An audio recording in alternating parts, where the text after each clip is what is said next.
Hello everyone, welcome back to NEET PYQ series 2026. So we have already completed chapter number 1, sexual reproduction in flowering plants. We covered all the PYQs and most repeated questions of that chapter. So from today we will start our new chapter, human reproduction, chapter number 2 of class 12.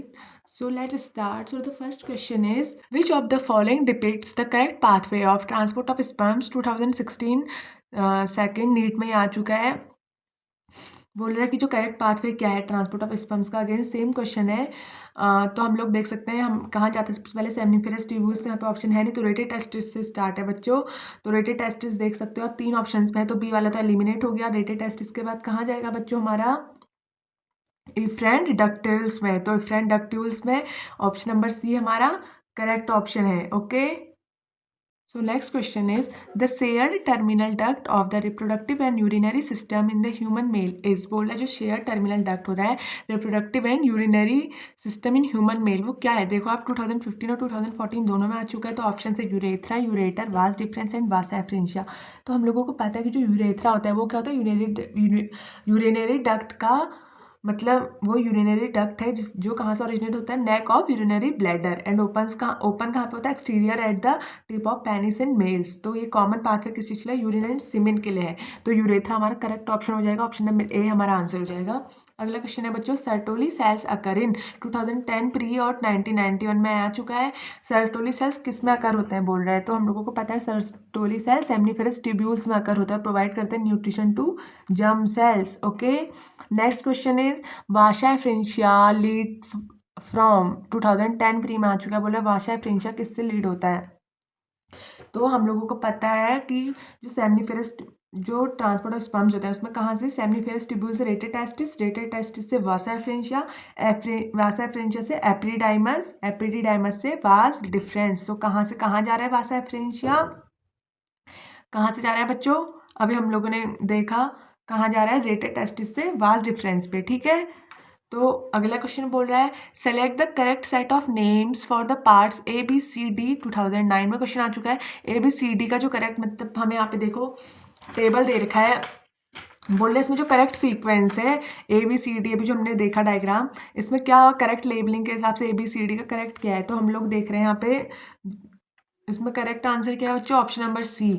ए क्या है, vas deferens है, B seminal vesicle है, आप लोग देख सकते हो diagram पे, ए वास डिफरेंस, और बी क्या है, सेमाइनल वेसाइकल है, और सी क्या है, प्रोस्टेट, और डी क्या है, बल्बोरेक्युलर ग्लैंड है। ये 3 टाइप के ग्लैंड्स होते हैं ह्यूमन मेल में। ठीक है, अगला क्वेश्चन बोल रहा है बच्चों, टेस्टोस्टेरोन इज प्रोड्यूस्ड बाय, बोला टेस्टोस्टेरोन किससे प्रोड्यूस होते हैं।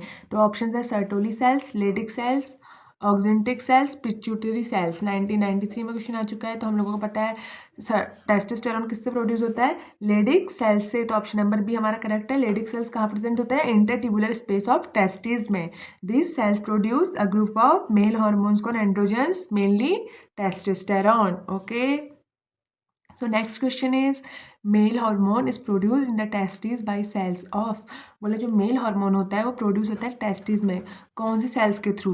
1993 में क्वेश्चन आ चुका है। तो हम लोगों को पता है कि जो लेडिक सेल्स और इंटरस्टिशियल सेल्स होते हैं वो सिंथेसिस करते हैं टेस्टिकुलर हार्मोन्स कॉल्ड एंड्रोजन, और Sertoli cells provide nourishment to growing spermatocytes. तो क्या है इसका correct option, Leydig. Okay, option number D correct answer है हमारा।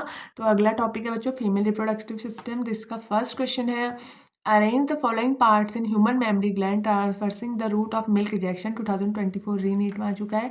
बोला इसका करेक्ट यहाँ पे जो हमें दे रखा है अरेंजमेंट दे रखा है, तो उसमें करेक्ट अरेंजमेंट क्या है, जो milk mammary gland milk produce करती है उसका जो मिल्क का मतलब रूट है वो करेक्ट क्या है मिल्क इजेक्शन का। तो हम लोगों को पता है सबसे पहले कहाँ से आएगा, मेमरी एल्व्यूलस से। तो मेमरी एल्व्यूलस आप देख सकते हो ऑप्शन नंबर सी। तो सी हमारा 2 ऑप्शन में है, बी और डी, सी में। तो ए और डी ऑप्शन एलिमिनेट हो चुका है। तो बी और डी में हम देखेंगे मेमरी एल्व्यूलस से कहाँ जाएगा बच्चों मिल्क।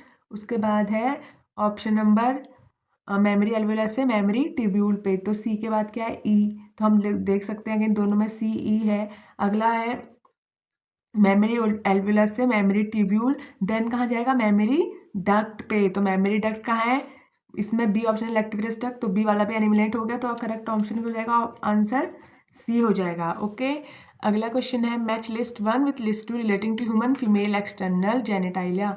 जो एक्सटर्नल जेनिटालिया था बच्चों, हम लोगों ने पढ़ा एनसीईआरटी में टॉपिक, तो उसमें हमें मैच करना है। तो मॉन्स प्यूबिस क्या होता है? मॉन्स प्यूबिस क्या है बच्चों? देख जल्दी से रिमेंबर करो। मॉन्स प्यूबिस क्या है? Fatty cushion of cells covered by skin और कवर। तो ए का हो जाएगा ऑप्शन नंबर सेकंड। तो हम लोग देख सकते हैं बी और सी ऑप्शन एलिमिनेट हो चुका है। तो ए और डी में देखो, ए का भी सेकंड है, यहाँ भी ए का सेकंड है, बी का भी, दोनों का सेम है 3 क्या है? Clitoris tiny finger like structure above labia minora.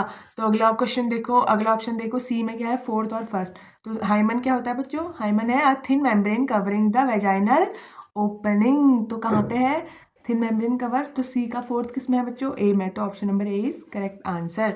अगला क्वेश्चन देखते हैं,